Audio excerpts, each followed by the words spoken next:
So I'll be out around there was a list. Okay, and we're live on Facebook. Hey, Daniel, how are you? Hey, Joe, I'm good. How are you? Good, thanks. So this is the ISPWP interview series. Today we've got the great pleasure of interviewing Daniel Kudish from Image Salon. And you're in Montreal, right, Daniel? Yeah, that's right. Snowy Montreal. We got Snowy 3 feet Montreal. of snow this week. Oh, yeah, wow. It's pretty crazy. Everybody makes it into the office okay? I mean, they can work from home on those days. It's definitely a lot easier, but yeah, I mean, we're so used to it here. You know, it I'm sure. snows almost every day, so it's not too bad. Here Yeah. in Portland, you know, we haven't had any snow at all this year. So, and when we do, you know, get a couple inches and the whole city shuts down because we don't know what to do with it. If that was the case here, it would be closed all the time. I know. Yeah. So, really excited to talk to you and learn more about Image Salon. Of course, we've been partners and friends for a long time online, and of course, big fan of what you do and followed your business growth with great interest, but never really talked to you about it in any kind of depth or got a lot of the details. So I thought it would be great to share some of that stuff with the ISPWP community and learn more about what you do. Yeah, absolutely. Yeah. So why don't you go back to the very start, like how you got started, what you do, and just cover the basics. Yeah, for sure. I mean, so we do post-production for photographers, both in Lightroom toning or Photoshop retouching worlds. Davina and I started it back in 2014. It was a bit of a culmination of a lot of things coming together that led us to start the business. Oh,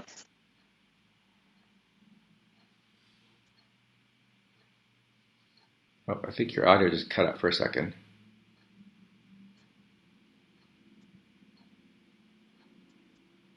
It was going great. Now I can't hear you.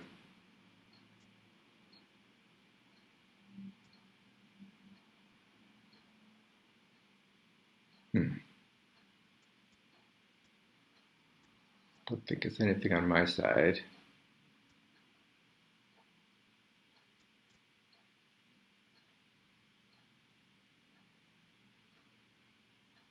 Do you have a microphone? I can't hear. I still can't hear you. Oh, how about now? There you are. Okay, I'll do this without headphones. Okay. Might be my headphones. All right, no problem. And we're back. Yes, we're back. Where was that? So we started the Image Salon. It was a bit of a culmination of a lot of things. Back in 2014, we had a studio here in Montreal that photographed 80 weddings a year. So we had 12 photographers who were shooting and also editing at the same time. We had our post-production tutorial that Davina and I had released online. So we, had a bit of recognition in the industry with regards to our post-production. So some friends reached out to us asking if we would take on their editing. They knew we had a team and they knew we had the know-how to do it. And it was like a very organic, process where we said, well, hey, sure, we can do this. We have the staff, we have the time, we know how to do it. Let's give it a try. And then Davina and I also try to outsource ourselves, our own work. And we got mixed results. And the one common thing that we noticed was that whoever we outsourced to, there was never much of a communication, process going. We didn't know who was editing our photos, how they were looking at our work, how they were interpreting what kind of editing that needs to be done.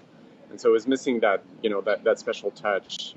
So we said, look, if we're going to start an outsourcing business, then we're going to make sure that we create a relationship between the editors and the photographers, and that, it becomes the same idea as hiring someone at your studio, but they're working at our workplace instead. Okay, so when you guys got started then, so you're saying you had sort of dedicated in-house retouchers, post-processing people who work just for you. Is that how it got started, maybe? That's correct, yeah, for our studio that was doing a lot of weddings. Okay. Because you had enough volume to be able to have someone like that. Yeah, exactly. But during the winter, they were more quiet. Montreal is a very seasonal market. So, we wanted to keep them busy during the winter. And so, getting work from other photographers was sort of a good first step. And once we, kind of put the emphasis on that relationship between the editor and the photographer, that's when word started spreading and things really took off. And, within a year, we had, over 100 clients who were sending us work on a regular basis. And it's been growing ever since. Yeah, that's great. I mean, I don't shoot weddings anymore, but when I did, I shot a couple hundred weddings, and I basically killed myself doing all the editing myself, and and I kept playing with the idea of outsourcing, and I guess I have maybe a lot of photographers maybe have a reluctance or like a hesitation about giving up that control. So so what do you say to photographers like that who really like to have that control, or think that the post processing is part of their creative identity? What do you say to them? Yeah, definitely. It's very common. I mean, and it's normal for artists. You know, it's an artistic process, and they want to, you know, retain certain control over their final images. So, I mean, it goes in multiple levels. If it's a newer photographer who's been doing it for 1 to 2 years, they might not be ready for outsourcing. They're still learning, you know, the ropes and figuring out what their style is, so, which is a lot harder to communicate to an editor when you don't know it yourself. So if it's not a good fit, we'll just say it flat out, you know, maybe, you know, come back to us when you know your style a little bit better. Okay. Other cases, you know, where, you know, the photographer is just, you know, very, you know, wants to hang on to the process themselves.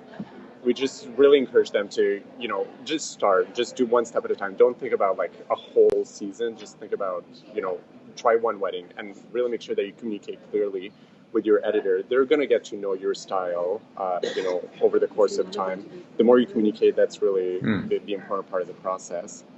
So if you hire Image Salon, do you get one editor all the time? You're assigned to have one editor who gets to know you? Is that how it works? Yeah, that's correct. So we offer an express service, which doesn't come with an assigned editor or retoucher.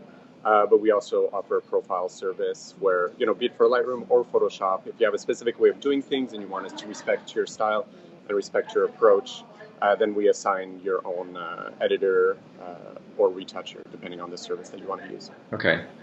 Yeah. So we have some photographers who've been working with the same editor for the last 5 years, and, you know, it's a very seamless kind of relationship between the two parties. Sure.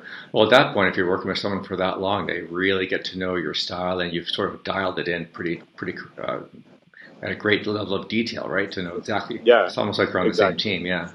It's almost like it's like having your own employee doing your That's right. doing your editing. But you don't have to do any of the HR. You don't have to pay them. You know, there's no like payroll. If things are more quiet for you, you don't have to use us. So, you know, a lot of the stress that comes with hiring someone, you know, locally, kind of goes away when you outsource. Yeah. What about like the different levels of service? So say, you know, after you shoot the wedding and you have all the files, there's a number of post-processing steps. I mean, do you do? Yes. Can I just give you like 5,000 images and just say, call it, edit it, finalize, all the final retouching, everything, so start to finish? Yeah. So we can. Or just part of that. Yeah. Yeah, so we do culling and editing. A lot of clients use us for both. Some prefer to do the culling themselves. You know, they feel like they have a better understanding of who everybody is in the wedding and what needs to be kept, what doesn't need to be kept. So they'll do it themselves and rely on us just for the editing. Others, you know, trust us with both steps, which can be combined into one single order. So, you know, within 10 days, you can have a full wedding that's been culled and edited for you. And we just send back a Lightroom catalog and they handle the final export, and that's it. Wow, that's fantastic. That's another good question too. I'm sure people would have would be turnaround time. Yeah, so for Lightroom toning, it's 5 to 10 business days if you work with your own editor, who then in turn, you know, has more clients to manage, and we want to avoid passing on to different editors, so the turnaround's a little bit longer. But for express orders, which go to the first available editor, those are done within, you know, 3, 4, or 5 days. Wow. So it can be even faster. Wow. I keep hearing, you know, people on Facebook saying, "Oh, they're at the height of the busy season," and they think, "Oh man, I got 5 or 8 or 10 weddings in the hopper. I got to get to." Even like 20, 30, 50 weddings. Oh, it's so stressful. Yeah. It is. So you guys are just basically a big, huge stress relief firm, basically. I think so. Yeah, for sure. In many ways, yeah, because sometimes it's just. Well, I felt at least if I had started building up too much of a backlog, then the quality starts to suffer because you feel rushed. Yeah. You know. Exactly. Yeah. And then you're not true to yourself. But so if you can find a good symbiotic relationship with someone who knows you, maybe even better results. Yeah, exactly. And when there's a big backlog or a high volume shooter, anyone who does over 50 weddings a year will often assign 2 or 3 editors who work on the same account. Okay. And so we make sure that the turnaround stays pretty quick, even with a higher volume. Okay. And are all of your editors there in the Montreal area, or do you kind of hire worldwide and people working remotely?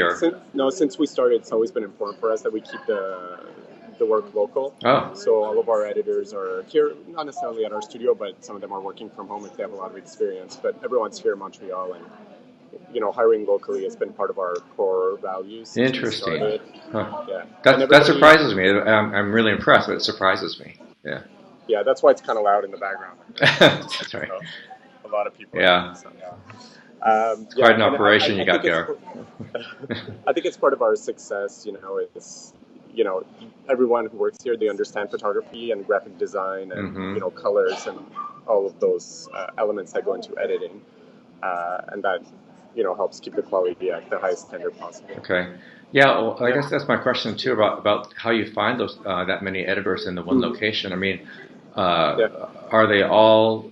Well, I guess help me profile your editors. I mean, are they photographers themselves, or are they just Lightroom and Photoshop specialists, or how do you find them? Most of them have gone to photography school here in Montreal. We have 3 major photography programs, and we have obviously good connections with all of them. So honestly, we haven't had any trouble hiring very talented artists over the years. Montreal is a great city for that. It's a lot of young people, a lot of schools, a lot of photographers. So being here, I think, is part of why and how we've been able to hire locally. Yeah. So, if you need to hire a new editor or retoucher, do you get you must get a lot of applicants? So it's got to be a lot of work to sort of cull it down and narrow down the candidates, right? Yeah. We definitely have a bit of a waiting list, for staffing, and then if ever we don't, then we rely on word of mouth. So everybody who works here has a lot of friends, who are also photographers. So we always manage to find the people, and when we hire them, we make sure, they go through a thorough test process to make sure they understand color, exposure, white balance, that kind of stuff. Yeah.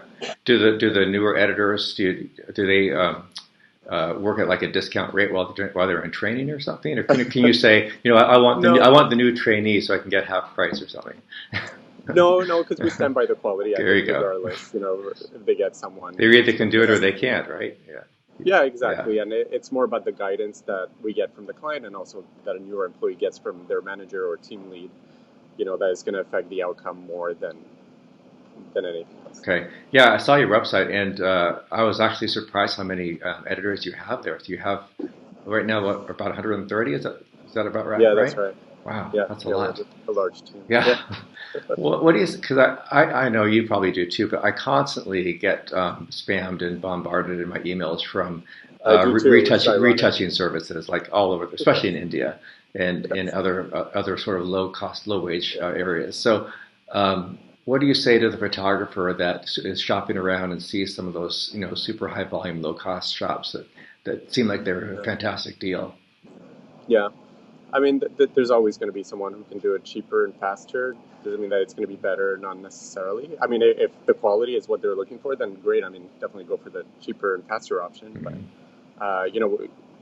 we put a lot of emphasis on that relationship that you get to build with your editor, which we believe ultimately makes a huge difference in the consistency. Maybe not on one job. One job you might get lucky with, a random person. But when you're sending 30, 40 weddings a year and you want those to all look pretty much the same, then you want to make sure that you're working with the same person every time, and they understand the subtleties, and the way that you shoot different situations too, because weddings vary so much. Yeah.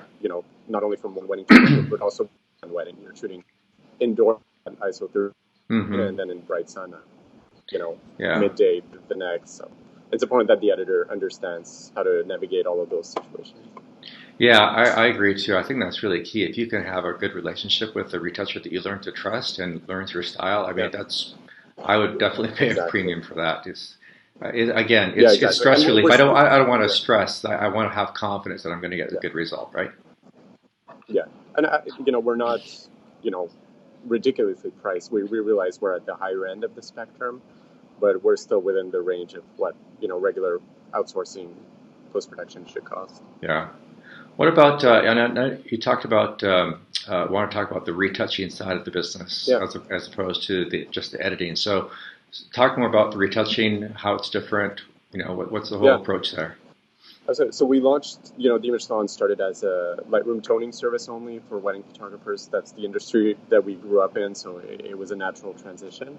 And last year, about a year ago, we launched a Photoshop retouching service as well. It's primarily been catered to portrait photographers, so anyone who shoots, babies, families, maternity, boudoir, high school seniors, that kind of stuff.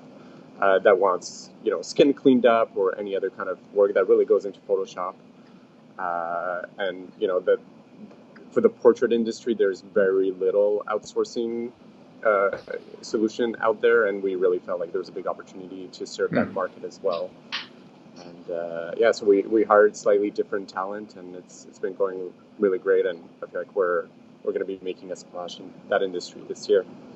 But from hiring an editor's point of view, I mean, what kind of different skills? You might want to extend your camera a little bit more, so you're more centered. There you go. But from like a skill or talent perspective, how would hiring someone to be a retoucher be different than someone from the Lightroom toning? What different skills do they have? Well, Photoshop is much more technical than Lightroom. Lightroom work on a wedding is sort of subjective. Mm-hmm. We work within the guidance that we get from our clients, but there's still a level of subjectivity that goes into it. Whereas when it comes to retouching, sure, there are different techniques to achieve results, but at the end of the day, it's still very technical. And so, hiring talent that knows how to use Photoshop in depth and understands all the different tools and how to achieve different results, all while keeping them as natural as possible, because that's always key. Mm-hmm. With skin retouching, you don't want to go too far, make things too smooth. Right. You want to retain the texture. So it was definitely a different kind of skill set that we were. Okay. Oh, so for the wedding editing, Lightroom toning side of the business. So if I'm shooting a wedding and I have, say, a portrait session as part of that wedding, and say I want some retouching on those portraits, is it? Are you using it in both services? How does that get bundled? Yeah, it's a little harder to place an order for 1,000 images to be edited from a wedding, and all at the same time 20 of them to go through Photoshop retouching, just because we work with Lightroom catalogs for the Lightroom toning side, and we can't bring those files into Photoshop because they're smaller preview files. Whereas if we go into Photoshop, we need the high resolution images in order to work on those. But that answer is specific to weddings. If you're a wedding photographer and you need retouching, your best bet is to place a separate order after the fact, just for those 20 images. But for a portrait photographer who has a session of 30 images, all 30 need both Lightroom toning and Photoshop retouching. They can combine the two services into one order, and it goes through everything at the same time. Okay. So again, a more detailed question. So again, for the wedding photographer, and they're doing the Lightroom toning service, do you do any sort of editing at all to the photo, even like basic cropping or anything, or is it just toning? No. So we have different service levels. At the highest one, which is a Profile Plus, is what it's called. We'll do cropping. We'll do burning and dodging as well. Okay. We can do targeted HSL adjustments as well. Like if you like your green's a certain tone of green, or your skin tone is a certain specific tone. Things that we can't quite fix with white balance, we can go in and adjust with HSL adjustments as well. Oh, okay. So as a photographer, I just have to pick what level of service that I want, right? Exactly. Okay. That's right. Because maybe I'm comfortable doing my own cropping. I just want you to do all the toning. That's right. Oh, okay. So we can, we find the right product that's. So it's pretty customizable then in terms of service level. It is absolutely. And on the Photoshop retouching side, it's even more customizable. Like we can really do anything under the sun. Anything you need done, we can do it, and our pricing is defined to a certain extent, but it can really be custom for that photographer. Okay. So I had a couple of people submit some questions online that they wanted to ask you. Yeah, for sure. Number one is balancing work, life, profession, balance. How do you? Because I know you got a family. I know you got a business. Yeah, we have 2 kids. Yeah. So how do you balance it all? I think I like to view balance as like an overall thing, not as a daily. Daily, sometimes it's hard to achieve perfect balance, but as long as at the end of the week, I feel like I got my fix of, I got a lot of work done, but I also spent a lot of time with the kids, and Davina and our relationship is doing well, and, I feel healthy and good, then that's good, but it might mean that I worked like crazy for 3 days, and then another day was a little bit slower, or, in the context of a month or in the context of a year, that's, where we need to achieve the balance, as opposed to like, say, every day I'm going to work for 8 hours and spend 2 hours with my kids and do this for, that's a little bit too restrictive, at least for the way that I like to work. Yeah. And so I kind of, let myself go in and out of, different. Some flexibility, right? Yeah. So maybe setting goals, but have flexibility. Because I imagine, I can't imagine being in charge of 130 people. It's just that. Yeah, I mean, it's not me. I'm definitely not in it by myself. Right? Oh, sure, I know. A great team of managers and team leads, right?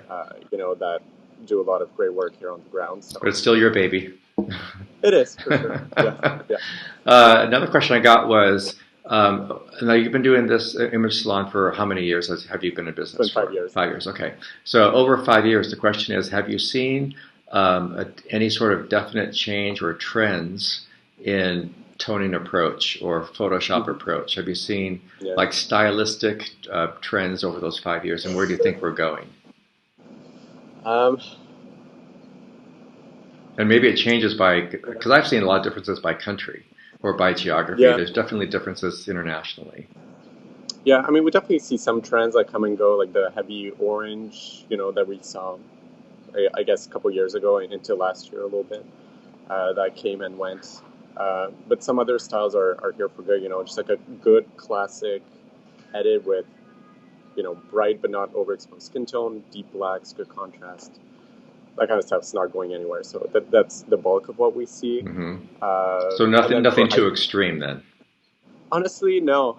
We get asked that question. People expect like some kind of crazy answer, but I think the classic look is really something that we see the most of. People just want like good editing that's gonna enhance the images, but not go too crazy with the final look. Yeah. I mean, you will see. I mean, like you walk through some of the WPPI, image galleries at the competition, and you do see some of these final, competition type images that are highly processed. I mean, obviously highly processed. They're gorgeous in many cases, but it doesn't always fit everybody's style, right? No, exactly. And the thing is, you're not going to do that on 1,000 wedding images, right? You do it on your top. Few images, and then the rest is probably going to look a little bit more right. Or the one or two that you want to submit to the WPPI or a major contest. Right. Yeah. Which ties into your original question is, how do we deal with reluctant photographers who are, afraid of outsourcing? We often encourage them, retain your favorite 20, 30, 40, 50, 100 images, and put your artistic touch on those images yourself. But the other hundreds that you're going to deliver to your client that, can look a little bit more regular, so to speak, then outsource those ones. And as long as they're consistent with your style and the way that you like to deliver your images, your clients are not going to know any different with regards to who did the editing on those photos. Interesting. Well, and how do you, well, I guess looking at your editors themselves, you said that you have photography schools in the area. Is that where they learn their Lightroom and Photoshop skills? Or how would you, if a photographer wanted to enhance their own Lightroom or Photoshop skills, what would you recommend to them? I mean, there's a lot of classes online, YouTube, Creative Live. Yeah, tons on YouTube. 2020, there's so much education out there. I mean, the hardest part is just filtering through it and finding the good stuff, but definitely, searching online would be the way to go. Yeah, it can be an endless lifelong pursuit to be an expert in Photoshop. It's like, that's right. And of course, it keeps changing too and updating. Yeah, that's true. Yeah. That's a good question. Any new, new functionalities that you're able to capitalize on in Photoshop or Lightroom that makes things easier or better for you, or are you looking forward to some new features or functions in those tools? We're mainly building our own technology to automate some of the steps that we take. It's part of our emphasis in 2020. We're really trying to develop some cool stuff that is going to help our workflow. So we're slightly less dependent on Adobe's products. Mm-hmm. Yeah. So some proprietary tools or plugins that you can use for yourself. Something like that. Yeah. And maybe sell them to the outside world. Maybe we'll see. I mean, we're definitely we're starting to, by looking at the material that we get here and how we can complete our work, faster and more efficient. Yeah. And then So you have people on staff then that are more, I guess, programming or technically involved, as opposed to like artistically. Yeah, we have a software developer who works here full time, and he's working on a lot of that stuff. Okay. What about black and white versus color trends? Yes. So I mean, we offer different options for our clients. Either no black and white whatsoever, we deliver everything in color. Another option is to deliver the gallery both in color and then everything in black and white as well, and it's generally a flat fee to do that. Or they can indicate what percentage they would want done in black and white. So typically, anywhere between 15 to 40%, photographers will choose, and then it's at the editor's discretion to decide, which images go in color versus black and white. And typically, it's something that's more moment-based, where the lighting isn't really adding anything to the colors aren't adding to the feel of the image. Those images will go in black and white. Yeah. Are you seeing any trends towards a heavier mix of black and whites? No, it kind of follows the color. If it's a classic color, it's a classic black and white as well, just good contrast. But if a photographer shoots with a more light and airy film like approach, then the black and white will usually be a little bit lighter and with a little bit more fade as well. Yeah, no, I mean in terms of like percentage of black and white versus percentage of color, are you seeing? No, that's been pretty consistent. I think you're in a kind of a unique situation where you see complete weddings. I mean, I see competition images coming in, but I don't see like hundreds and hundreds of complete weddings. Right? Yeah, but no, I can't say that there's a trend. Yeah. It's been pretty consistent. It's a mixed bag of what photographers want, and that's as it should be. Yeah. Everybody has their own process. Yeah. What about like? I'm sure you have clients from all around the world, from different countries, and what have you seen or have you noticed or have you made any observations about maybe either trends or differences between countries or geographies? We do. It's hard to describe it with words, but tell me how photographers in Northern Europe shoot is pretty different. But it's more about the photography than it is about the editing. Yeah. I'd say it's which ties into the final look of the image just as much as the editing does. Photographers in India are heavily inspired by two men who have had like a lot of influence in that country. Mm-hmm. So it's a lot of off-camera flash with more saturated tones, more contrast. But again, it doesn't apply to the entire country. It's just more of a of a trend that we're seeing there, but it's definitely not everybody. Yeah, that's a good point. I know that there are some countries with like you said, there's a handful of very influential photographers, and they sort of set a trend, and everybody tends to follow them, and then they got to change, and then everybody follows them again. So I think the thing there is to be the trendsetter, not the follower, right? That's right. Or like where you are, like in the Pacific Northwest, it's a lot more dramatic light because the environment lends itself so much more to that. So we're seeing like warmer tones, slightly more faded, whites and blacks. Yeah, true. I've seen that too. Yeah. So what do you see as next on the horizon for Image Salon? Do you have like a 1, 5, 10 year sort of plan? But where do you think you're going? You know what? One thing I've learned in running this business, things change so much, so fast. I don't even make goals, that are beyond a year. It's completely pointless. Things change so quickly. Interesting. But we launched the Photoshop retouching service last year, so we're putting a lot of emphasis on growing that. We're talking to a lot of volume studios who photograph, millions of images every year in schools, for example. Mm-hmm. So it's a slightly different client base for us. So we're going after those types of accounts. And we also started offering photography services ourselves to other businesses. So in talking to other brands and retailers, we realized that they weren't only looking for retouching. They often don't know who to turn to when it comes to photography. Okay. So we offer B2B photography for e-commerce, retailers, restaurants, offices here. We can go in and do headshots, events, real estate for agents, or vacation rentals. So we're trying to offer more photography, which obviously goes with retouching as well. Okay. So you either have staff or contractor photographers that you work with for all those services? So it's the same staff here. Everyone who's a retoucher, not everyone, but part of the team who works as an editor or retoucher also works as a photographer, so they get a mixed workload every week. Okay. So let's just kind of walk through the process for like a photographer who's never outsourced before. Yep. They've never, maybe they're not that experienced. Yep. And then they come to you.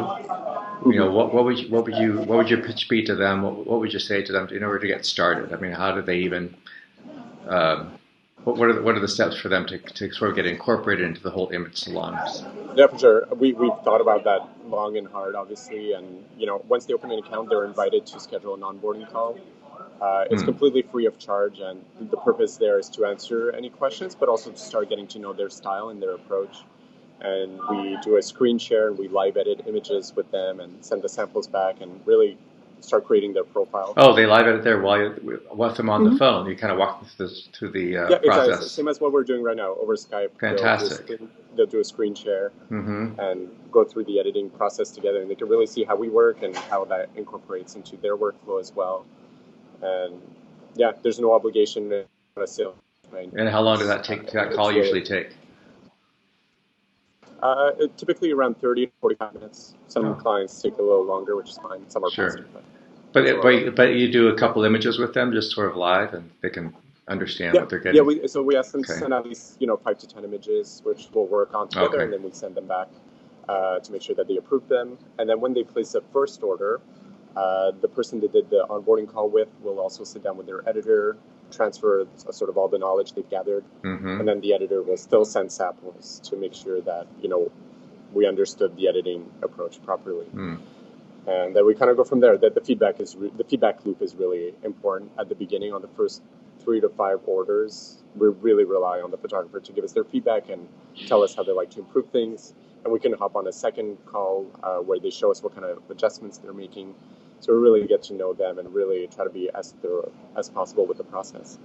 That is a fantastic process. I mean, if I were a photographer, that would give me a huge boost of confidence, and especially since it doesn't cost anything. So it's like that's right. Yeah. So I mean, it does require some time, from the photographer. But if you think about hiring someone locally, you're probably going to spend 10 times. That's right. 10 times more time. Way shorter.